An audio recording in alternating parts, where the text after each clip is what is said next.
श्री गणेशाय नमः। हर हर महादेव। ओम नमः शिवाय। श्रावण महात्म्य 12वां अध्याय। तृतीया व्रत शुक्ल पक्ष। भगवान शंकर सनत कुमार से बोले, अब तुम श्रावण शुक्ल तृतीया तिथि का किया जाने वाला स्वर्ण गौरी व्रत सुनो। उस दिन प्रातः काल स्नान करके 16 उपचार से भगवान शिव एवं माता गौरी की इस प्रकार पूजा करनी चाहिए। हे देवाधिदेव, मेरे द्वारा की गई पूजा को आप स्वीकार करें। गौरी माता के व्रत की पूर्ति के लिए 16 बायने दंपतियों को देकर कहना चाहिए, मैं माता गौरी के प्रीत्यर्थ तथा व्रत पूर्ति के लिए उत्तम ब्राह्मण दंपतियों को बायना देता हूँ। चावल के आटे से निर्मित 16 पकवान बांस की 16 टोकरियों में रखकर उन पर वस्त्र रखकर सपत्नीक 16 ब्राह्मणों को बुलाकर निवेदन करें, मैं व्रत की संपूर्णता और फल प्राप्ति के लिए यह बायना देता हूँ। अलंकार आदि से संपन्न पतिव्रत धर्मयुक्त शोभन सुवासिनी, इसे आप स्वीकार करें। इस प्रकार 16, 8, 4 या 1 वर्ष व्रत करके उद्यापन करना चाहिए। पूजा की समाप्ति पर कथा श्रवण कर व्यास जी का पूजन करना चाहिए। सनत कुमार भगवान शंकर से बोले, हे प्रभु, इस व्रत को सबसे पहले किसने किया? इसका क्या महात्म्य है? उद्यापन की विधि क्या है?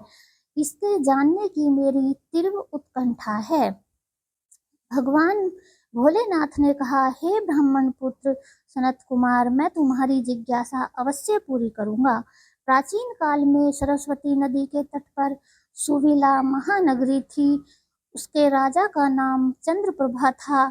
उसके महादेवी और विशाल नाम की 2 रूप और लावण्य युक्त पत्नियां थी।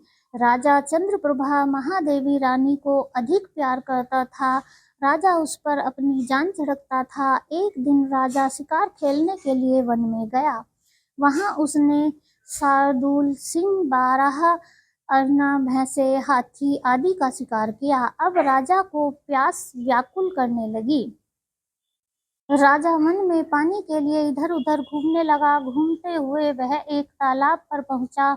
उसने तालाब के जल से अपनी प्यास बुझाई। पानी पीने के बाद राजा ने इधर उधर देखा तो उसने देखा कि तालाब के किनारे कुछ अप्सराएं गौरी की पूजा कर रही हैं। राजा ने उनसे पूछा, आप किसकी पूजा कर रही हैं? अप्सराओं ने उत्तर दिया, हम स्वर्ण गौरी की पूजन कर रहे हैं। राजा ने फिर पूछा, देवियों, इस व्रत को करने की विधि एवं व्रत का क्या फल मिलता है, बताने की कृपा करें। अप्सराओं ने उत्तर दिया, श्रावण शुक्ल तृतीया के दिन यह व्रत किया जाता है। इस व्रत में भगवान शंकर और भगवती पार्वती की पूजा की जाती है। इस व्रत में 16 धागों का डोरा पुरुष अपने दाएं हाथ में तथा स्त्रियां अपने बाएं हाथ में बांधती हैं। यही इस व्रत को करने की विधि है। इस व्रत को करने से भगवान शंकर की कृपा से सब मनोकामना पूरी होती हैं। यही इस व्रत का फल है। यह सुनकर राजा चंद्रप्रभा ने भी श्रावण मास की शुक्ल पक्ष की तृतीया को अपनी दाई भुजा में 16 धागों वाला डोरा बांधकर व्रत किया। राजा ने कहा, हे माता गौरी, मैं इस डोरे को व्रत के लिए बांधता हूँ। मेरे ऊपर आप कृपा करना। इस प्रकार व्रत धारण कर राजा अपने महलों में आ गया। रानी महादेवी ने राजा के दाएं हाथ में बंधे डोरे को देखा तो पूछा, यह क्या है? इस पर राजा ने व्रत के बारे में बता दिया। इस पर रानी क्रोध में भर गई और राजा के हाथ में बंधे डोरे को तोड़कर एक सूखे पेड़ पर फेंक दिया। राजा ने रानी से कहा, ऐसा कर तुमने अच्छा नहीं किया है। यह तुमने माता गौरी का अपमान किया है। इधर राजा की दूसरी रानी ने देखा कि सूखा पेड़ डोरे के प्रभाव से हरा भरा हो गया है। छोटी रानी ने उस डोरे को अपनी बाईं भुजा में बांध लिया। ऐसा करने से छोटी रानी डोरे के प्रभाव से राजा की सर्वाधिक प्रिय हो गई। इधर बड़ी रानी व्रत का अपमान करने से राजा द्वारा त्याग देने के कारण दुखी होकर वन में चली गई। वन में वह महादेवी का ध्यान कर पवित्र मुनियों के आश्रमों में ठहरी, परंतु मुनियों ने उसे देखकर कहा, अरे पिशाचिनी, यहाँ से चली जा।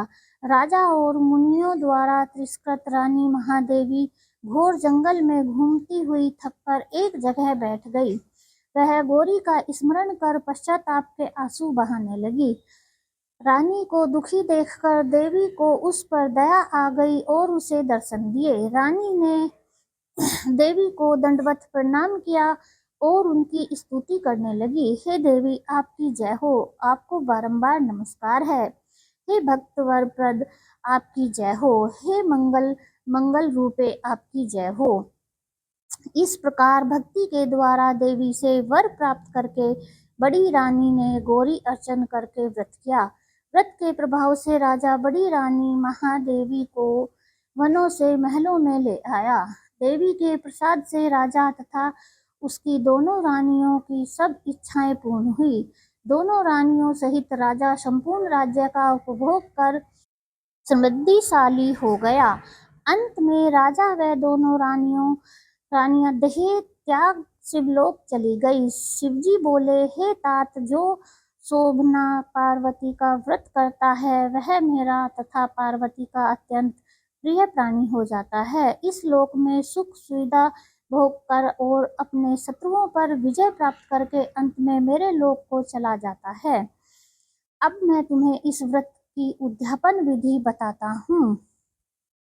शुभ तिथि, शुभ वार, चंद्रबल, ताराबल हो जाने पर मंडप में अष्टदल कमल के ऊपर धान्य, उसके ऊपर घट स्थापना करना चाहिए। उस घट पर 16 पल का बना तांबे का पूर्ण पात्र रखना चाहिए। उस पूर्ण पात्र में तिल भरकर उसके ऊपर पार्वती तथा भगवान शंकर की प्रतिमा रखनी चाहिए।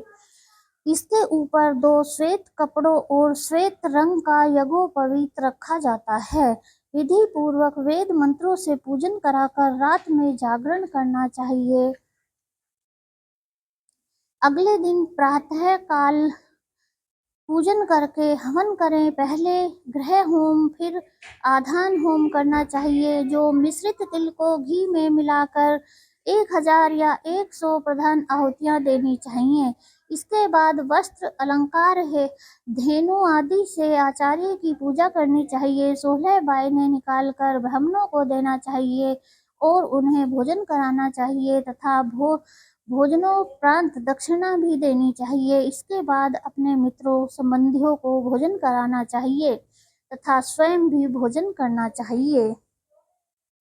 ओम नमः शिवाय।